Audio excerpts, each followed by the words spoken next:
Hi guys, and welcome back to another video. Today is a sketching one, and this is the beginning of my actual scheduled schedule for videos from now on.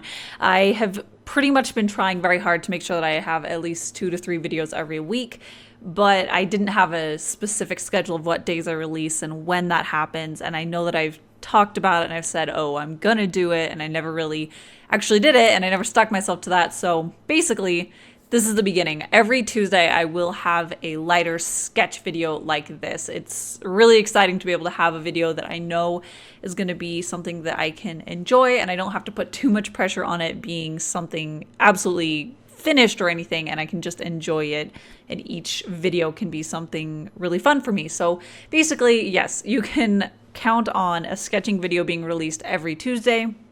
I will also have another video on Thursday, and probably a traditional piece every Saturday. I'm not sure if it'll always be a traditional piece or when that'll happen, but it definitely, well, when the traditional piece will happen, but there will definitely be a video Tuesday, Thursday, and Saturday, at least for January. I might reassess what days I release the videos going into February, but if I did, it would be another set schedule for when I released videos in February. Anyways, now that I have that big long spiel out of the way, I can talk a little bit about this piece. Since it was going to be something much more sketchier and enjoyable for me, I didn't have really any fear about just jumping into it and starting to play around. I did find a reference that I'll actually have a link down in the description below that I found off of Pinterest, and a lot of times when I'm just starting out and I'm not really having any particular ideas, but I know that I'm ready to draw, especially when I'm ready to sketch like this, I'll go and look at Pinterest and find good face reference or cool clothing that I want to show, and just a lot of different visual ideas are really great to find there. So that's where I jumped off, as I was looking at Pinterest and finding some cool face shapes. And this one in particular, I really loved the way that her neck was shaped with her face, and it was interesting, and it definitely was different from the way that I normally drew it. So that's kind of why I focused on that one as the structure behind what I was drawing. I wanted her to have that look to it, and it is something that I want to get better at, finding visual references to have in my own head on how to draw different types. So that's why I chose that one, but I was just really having fun with this one. I was really emphasizing some areas, like the curve of her eyes. I loved the way that she was looking down, and you could see just this peak of her actual eyeball, and it's just this really graceful curve of her eyelash line, and I loved that. And that's one thing that I pushed a lot more of, is I really emphasized the way that her eye was looking and the way that you can only see a sliver of that. I actually really love drawing eyes like that, where they're almost closed but not quite. So that was another reason why I really liked that reference. But there was just points like that where I was looking at it and trying to find ways that I can incorporate it into the piece so that I have this really interesting aspect to it. But I was trying not to be nearly as tied to the reference as I usually am. And I don't mean that in a way that, like, I do not draw realistically. That's not really my goal. But a lot of times I will find a reference and I will try to be very true to it in a lot of ways. I'll add my own spin on a lot of things, but sometimes I will try to make sure that the nose is exactly the same or the eye is exactly the same, and that really isn't my purpose. It's not what I want to get out of that sketching moment. So this one, I was taking a step back and I was using that as a way to do new features and new ways to draw them, but not necessarily feeling like I had to make sure that each feature perfectly represented the drawing or the photograph that I was working off of. So those really helped me to just enjoy this one a little bit more.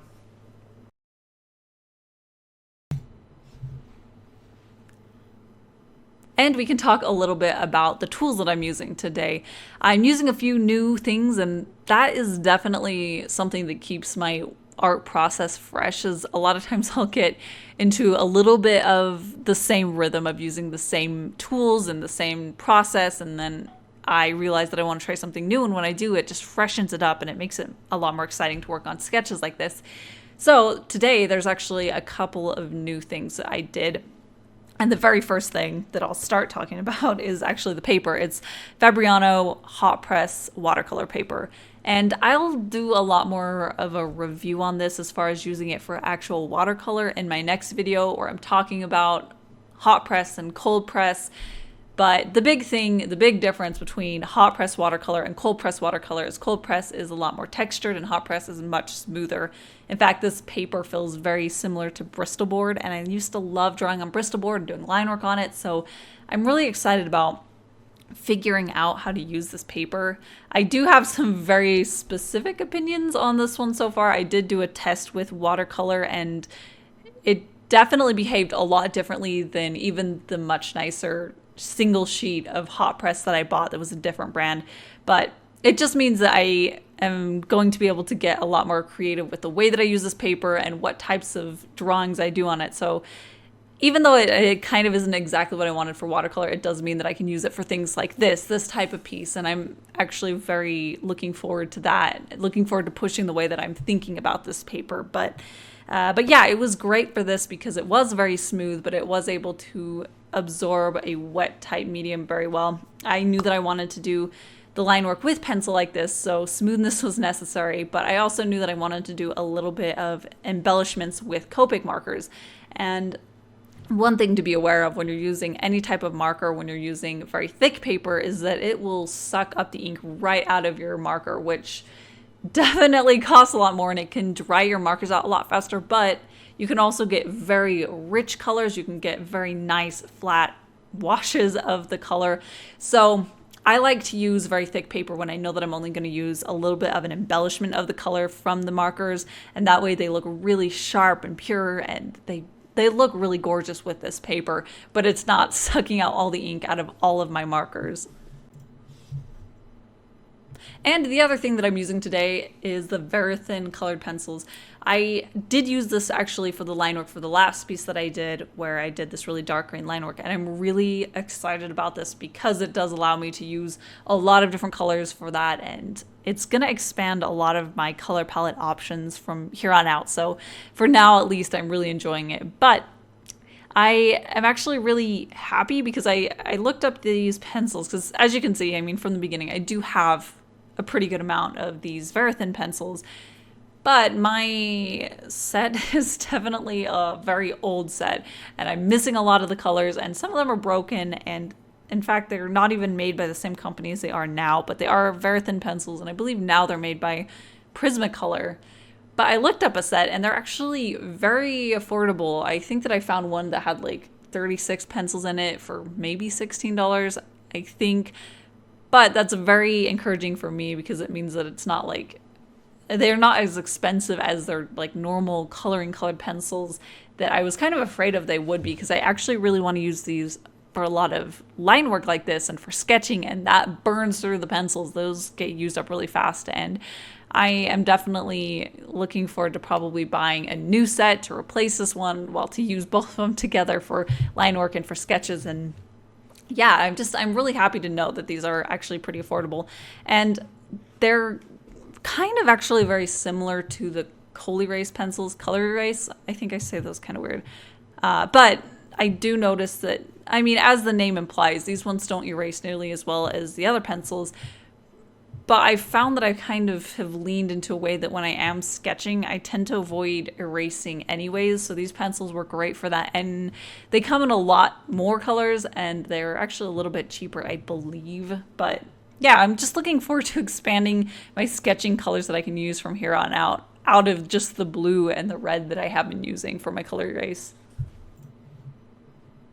And as I was sketching this out, I don't know if you noticed, but I decided to add these little like circle baubles hanging down from her collar, and I hated it. It definitely didn't look good and didn't fit with the design of the rest of the piece, but since this pencil doesn't really erase very well, I decided that I just needed to cover it up. So I covered it up with this extra layer of the fabric, which worked great because I'd already colored it in with a much darker color, so it filled that in very nicely. And there were still a couple little circles that I had drawn below it, but the great way to just camouflage things like that is to add more of it so it looks intentional. So I just went in and added a few little like floating bubbles around her head, just really, really softly in the pencil, so that it did have that harmonious look in the design as well. And that is it for today's piece. I am really glad that I didn't push this too far. That is usually my problem with traditionals, is I do too many things and then it pushes it past the point that I actually liked it. But I'm really happy with this one, and because of that, I'll actually have it at my shop. So if any of you guys wanted to own the original, you can check that out. There will be a link down in the description, as well as down in my end card. That'll happen in a couple seconds, and that'll take you to my shop where you can check her out and all the other stuff. But yeah, I feel really good about starting off my sketching Tuesdays with this piece, with something that I feel pretty strongly about. So yes, just a quick reminder, videos will be out Tuesdays, Thursdays, and Saturdays, and you can count on me on that. I'll be there. I'll have the videos for you guys. But thank you so much for watching, and I'll see you guys Thursday.